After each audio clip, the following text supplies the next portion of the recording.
Welcome back to the show with Sarah, Henry and Lowry, and now I want to introduce you to somebody who's been dubbed the Portobello Priest. Reverend Pat Allerton has an unconventional way of adapting to his church being shut during lockdown. He's made more than 60 appearances in his parish by simply grabbing a microphone and some speakers and going around local streets singing hymns and saying prayers. Before we speak to him, let's take a look.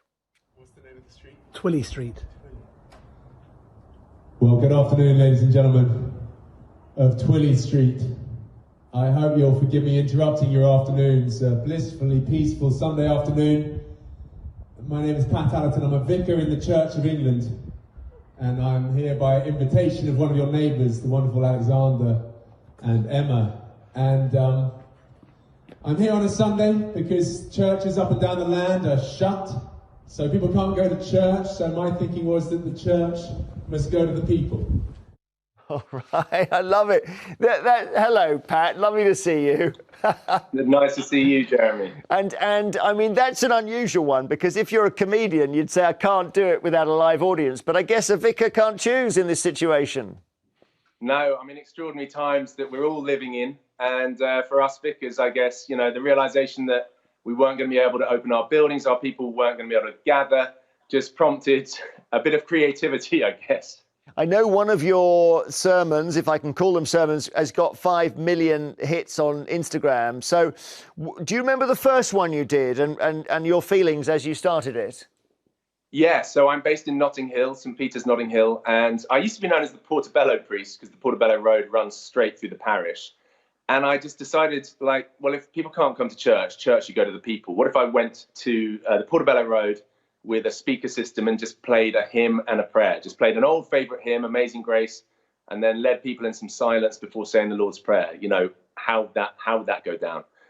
So I went off with my housemate, we plugged in, and then nervously started, because I didn't know, am I going to get sort of heckled and booed off court, you know, rotten tomatoes, but just said who I was, just going to take 5 minutes of their time, and we want to bring people together, we want to bring a bit of hope.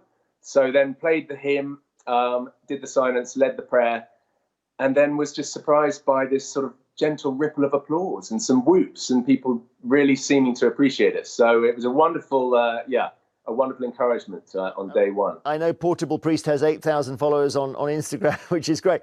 Whenever I hear people preaching in the street with microphones, it can be a bit fire and brimstone. Are you doing that side of it? I'm not. I'm pointing to the God who loves us, not that those preachers don't at all. It is the same God. But I think the hymn, you know, tells us what we need to know, that he is a God of grace. And grace just means free gift. And God sent Jesus as his gift to the world, his own son, to come and die for us, to bring us new life. And that hymn just sings and speaks of hope and the love that God has for each one of us. And I always say, when I do the prayer, that, you know, the good news in this challenge, whatever people are facing, is we don't need to go through this valley. We're in the valley of the shadow of death. We don't need to go through it alone. We have a God in heaven who loves us, and we can call him Father. So why don't we come together and say the Lord's Prayer, which of course begins, Our Father in heaven. So I try and take a bit of good news and point people to something more, whilst not pushing it on people, because I recognise I've had a captive audience during lockdown.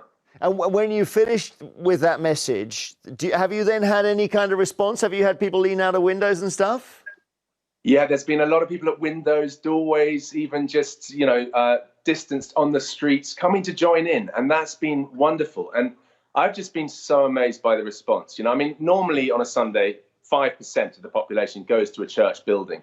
But you know, so not many people go to church, but people of every faith. I've had Muslims contact me, people of the Jewish faith, atheists, agnostics, saying, I'm so touched. I'm in tears here. I've got goosebumps. I don't know what's going on, but thank you for what you're doing, for it bringing hope.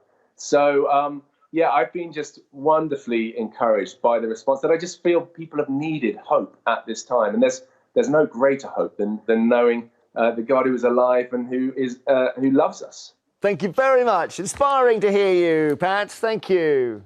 Thank you, Jeremy. Take care. Reverend Pat Allerton, who at the Evening Standard local London paper called him the hot priest.